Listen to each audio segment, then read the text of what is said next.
Okay, so we're diving deep into the Shawshank Redemption. You've given us a ton of articles and reviews, so you clearly want more than just the basic plot. We're going to be covering production trivia, critical analysis, and even some of those less than glowing reviews. Yeah, it's always interesting to see how a film like this, so celebrated, can also spark such different So reactions. quick recap. The Shawshank Redemption, 1994. Directed by Frank Darabont, Hmm. based on a Stephen King novella. Andy Dufresne, wrongfully convicted, navigating life in Shawshank Prison, and forms this amazing bond with Red, played by Morgan Freeman. But we're not here to rehash the plot. We're going to dig into what makes this film resonate with audiences, even decades later. Well, and one thing that jumps out immediately is the film's origin story. You've got Stephen King, known for horror, and Frank Darabont, who'd go on to direct The Green Mile, also a King adaptation. And this collaboration just seems to have tapped into something, a unique vein of human drama within King's work. Absolutely. It's not your typical Stephen King fare, but it still has that same emotional depth.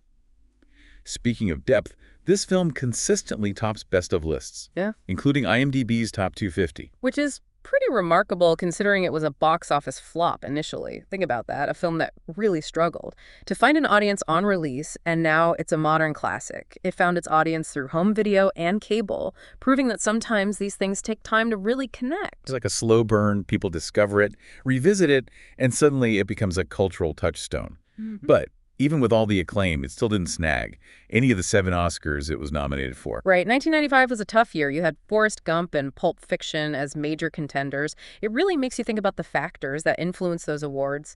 Sometimes it takes years for a film's cultural impact to really solidify. Makes sense. Now, before we go any further, I have to share this piece of trivia. Remember that opening scene where Red is tossing the baseball? Well, Morgan Freeman spent 9 hours throwing that baseball. Talk about commitment. He even injured his arm doing it. It's those small details that really add to a film's authenticity. Knowing that Freeman dedicated himself to that scene, even to the point of injury, just brings a new level of appreciation. Right. You see that ease, that naturalism in his performance. And you realize, wow, there's a lot going on beneath the surface. Okay, let's shift gears and delve into some of the themes. The Shawshank Redemption tackles some big ones. Hope and resilience, friendship and human connection. Institutionalization, redemption. It's a lot to unpack. Yeah, and it's really interesting how the film approaches hope. It's not this blindly optimistic thing. It contrasts Andy's active hope. We see that in his actions, like building the library, with Red's more passive hope, relying on the system for parole. It's the subtle way of saying that hope isn't just a feeling, it's a choice. It's something you have to fight for. That's such a good point. You're right. It's not just about wishing for a better future. It's about actively creating it. And their friendship, Andy and Red's, it's the emotional core of the film. They go through so much together. But their bond, their support for each other, it's what gets them through. Absolutely. Their relationship speaks to the impact that human connection can have, even in bad circumstances. Red's initial cynicism gradually melts away, replaced by this belief in the possibility of change, largely because of Andy's unwavering spirit. And then you have Brooks, whose story is heartbreaking. He just can't adapt to life outside after decades in prison. It really raises those tough questions about institutionalization, how it can change a person. Yeah, it's a reminder that freedom isn't just about breaking free physically. It's about having the inner resources to rebuild your life. And then there's Andy's escape, which is more than just a daring feat. It's almost symbolic, this culmination of years of planning, patience, and this unwavering hope. Right, it's this powerful image of the human spirit, refusing to be crushed even in the face of unimaginable adversity. What strikes me is how the Shawshank Redemption is both so personal and so universal. You connect with these characters, their struggles, their triumphs, but you also recognize these larger truths about what it means to be human. It's like we're right there with them, feeling their despair, but also clinging to that glimmer of hope alongside Andy. And speaking in specific moments, we touched on the iconic quotes, but there are so many scenes that stay with you long after the credits roll. What comes to mind for you? That scene where Andy plays Mozart over the prison loudspeaker, that always gets me, Yeah. The music just washing over the courtyard, the looks on the prisoners' faces, it's like this brief moment of transcendence. Right. It's been criticized as being overly sentimental, but I think it works. It highlights the power of art to transport us, even if it's just for a few minutes, beyond the confines of our circumstances. Exactly. And then there's the escape itself. You're practically holding your breath as Andy crawls through that tunnel. Darabont builds the tension so masterfully. And then that release when he emerges into the rain, it's just pure cinematic exhilaration. Talk about masterful. Roger Deakins' cinematography is phenomenal. The way he uses light and shadow to emphasize those moments of hope, contrasted with the grim reality of prison life. It's not just visually stunning, it adds to the emotional weight of every single scene. And let's not forget Thomas Newman's score. It's haunting yet hopeful. It just underscores the emotional weight of the film. Without ever feeling overbearing, it's like another character, subtly guiding us through the story. It all comes together so seamlessly, and those little details, like Andy meticulously expanding the prison library, it says so much about his character. He's not just surviving, he's creating. He's bringing light into this dark place. Yeah, and it's not just self-serving. It's about fostering a sense of community, of intellectual curiosity. It speaks to Andy's belief in the power of education, even within the walls of a prison. Like he's chipping away at the system from the inside. And then you have Red's parole hearings. We see him go before the board again and again, reciting the same rehearsed speech. But it's only when he finally speaks from the heart, acknowledging his own need for redemption, that he's finally granted parole. It's a powerful testament to the idea that true change comes from within. It's not about saying the right words. It's about genuinely confronting yourself, your past, and embracing the possibility of something different. It's a lesson that Andy imparts throughout the film. That hope, that belief in the possibility of something better, it has to come from a genuine place. Okay, let's talk about that ending. Red, finally paroled, follows Andy's instructions, finds that box buried under the tree.